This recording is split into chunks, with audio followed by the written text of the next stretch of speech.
안녕하세요. 오늘 저희는 에베소서 2장 1절부터 10절 말씀을 중심으로 한 목사님의 설교를 좀 깊이 들여다보려고 합니다. 그 설교가 나는 누구인가 하는 아주 근본적인 질문에 답을 찾아가는 그런 내용이었죠. 네, 맞습니다.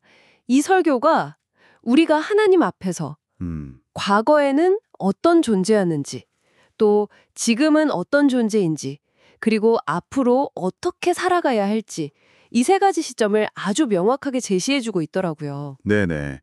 단순히 정보 요약을 넘어서 이 설교 말씀이 듣는 분들에게 어떤 의미가 있을지 그걸 함께 탐구해보면 좋을 것 같습니다. 좋습니다. 그럼 한번 시작해 볼까요? 우선 목사님께서 나는 누구인가? 이 질문, 철학에서도 중요하게 다루지만 세상적인 답변들 있잖아요. 뭐 실존주의나 니체나 불교 같은. 아, 네네. 그런 접근들. 그런 것들은 결국 한계가 있다고 지적하시면서 성경적인 관점을 딱 제시해 주셨어요. 그렇죠. 성경은 우리가 누구인지 이전, 지금, 앞으로 이렇게 딱 세 단계로 설명해주고 있더라는 거죠. 자, 그럼 이전 우리가 하나님을 알기 전의 모습은 어떻다고 설명하셨나요? 네, 1절부터 3절을 보면요. 우리가 허물과 죄로 죽었던 존재였다. 이렇게 말씀하고 있습니다. 여기서 죄라는 단어 헬라어로는 하마르티아라고 하는데요. 하마르티아? 네, 이게 그냥 나쁜 행동, 도덕적인 잘못 이런 차원을 넘어서요.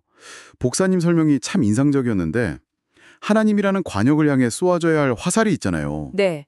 그 화살이 완전히 빗나가서 땅에 툭 떨어진 상태, 그걸 의미한다고 하셨어요. 아, 관역을 벗어난 화살. 죽었다는 표현이 그래서 쓰인 거군요. 이게 구체적으로 어떤 상태를 말하는 걸까요? 좀 더 설명해 주실 수 있나요? 네, 여기서 죽었다는 건 우리가 보통 생각하는 생물학적인 죽음이라기보다는 하나님과의 생명적인 관계, 그 생명의 연결이 완전히 끊어진 상태를 뜻하는 거죠. 관계의 단절이군요. 네, 관역을 벗어난 화살처럼 하나님을 떠난 인간은 그야말로 땅의 존재가 되어버렸다는 거예요. 그래서 세상의 풍조, 뭐 육체의 욕심, 그러니까 세상에 중요하다고 말하는 가치관이나 성공, 소유욕 같은 것들 있잖아요. 네네. 그런 것들에 막 이끌려 살아가고 또 그것들 때문에 계속 마음이 흔들리는 거죠. 아주 불안정한 그런 삶. 어쩌면 듣는 분들도 이런 경험, 그러니까 외부의 어떤 것 때문에 내 존재 가치가 막 흔들렸던 그런 때를 기억하실 수도 있을 것 같아요. 아, 정말 절망적인 상태네요. 그럼 이런 상태에서 어떻게 변화가 시작되는 건가요? 설교의 핵심, 그 반전이 여기서부터 시작되는 것 같아요. 바로 그 지점입니다. 4절부터 9절을 보면 분위기가 완전히 달라지죠. 하나님께서 그 크신 사랑과 긍휼, 그러니까 은혜로 그렇게 죽어있던 우리를 그리스도와 함께 다시 살리셨다는 선언이에요. 와, 이게 중요한 게 우리의 어떤 노력이나 자격 때문이 전혀 아니고 전적으로 하나님의 주도적인 사랑이고 선물이라는 점. 이걸 목사님이 여러 번 강조하셨어요. 선물. 아, 이 개념이 정말 중요하군요. 우리가 한 건 정말 아무것도 없다는 뜻이니까요. 정확합니다. 그래서 목사님이 비유를 대셨는데 땅에 떨어져서 부러진 화살 있잖아요. 그걸 주인이신 예수님이 다시 주워서 관역을 향해 쏘시고 성령님이 옆에서 그 화살이 흔들리지 않게 관역까지 잘 날아가도록 이렇게 붙들어 인도하신다는 거예요. 아, 정말 멋진 비유네요. 네, 우리는 그냥 그 은혜로 다시 기회를 얻은 화살과 같은 존재라는 거죠. 그래서 구원받은 사람은 뭐 자랑할 게 하나도 없고 그냥 감사하고 겸손해질 수밖에 없다는 겁니다. 그런데 또 흥미로운 점이 설교에서 우리가 새 창조물이 되었다고 하면서 동시에 여전히 만들어져 가는 중, 그러니까 창조 중이라고도 표현하셨어요. 이 부분은 어떻게 이해해야 할까요? 새 창조인데 아직 진행 중이라니. 네, 그 점이 굉장히 현실적인 통찰이라고 생각해요. 우리가 그리스도 안에서 얻은 새로운 신분, 법적인 지위는 이미 완성된 것이고 즉각적이지만 우리의 실제 삶의 모습 있잖아요. 성품이라든지 습관 같은 것들? 그렇죠. 바로 바뀌진 않죠. 네, 그런 것들이 그 새로운 신분에 완전히 어울리기까지는 시간이 걸린다는 의미예요. 그래서 이 간격이 존재하기 때문에 우리가 신앙생활하면서 어려움도 느끼고 뭐랄까 넘어지기도 하고 그러는 거죠. 아, 그 간극. 그게 현실이군요. 그럼 그 간격은 어떻게 메워가야 할까요? 혼자 힘으로는 좀 버거울 것 같은데요? 맞습니다. 목사님도 그 점을 강조하셨어요. 이 간격을 혼자 힘으로 막 애쓰면서 메우려고 하는 게 아니라 하나님께서 우리를 위해 예비하신 공동체, 바로 가정이나 교회를 통해서 서로 격려하고 또 도와주고 그렇게 함께 성장해 나가야 한다고요. 아, 공동체 역할이 중요하군요. 네, 공동체 안에서 서로의 좀 연약한 모습도 인정해주고 또 받은 은혜를 나누고 할 때 이 간격이 아주 건강하게 메워질 수 있다는 거죠. 혼자가 아니라는 거예요. 그렇군요. 자, 그럼 이렇게 은혜로 구원받고 또 공동체 안에서 새로워져가는 우리는 궁극적으로 무엇을 위해 살아가게 되는 걸까요? 설교 마지막 부분에서 이 질문에 대한 답을 주시는 것 같아요. 네, 맞아요. 10절이죠. 우리가 선한 일을 위하여 지으심을 받은 자라고 명확하게 밝히고 있습니다. 여기서 목사님은 선한 일의 의미를 좀 깊이 설명해 주셨어요. 네, 저도 그 부분이 궁금했어요. 그냥 착한 일 하면 되는 건가 싶기도 하고. 그렇죠.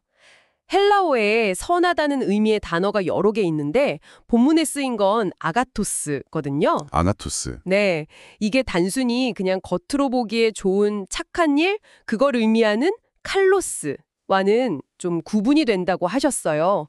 아가토스는 우리 각자를 향한 하나님의 고유한 목적, 그분의 계획에 딱 맞는 부합하는 그 일을 의미한다는 거죠. 아, 하나님의 목적에 맞는 일. 네. 예를 들어 설명하신 게 마르다가 분주하게 예수님을 섬겼잖아요.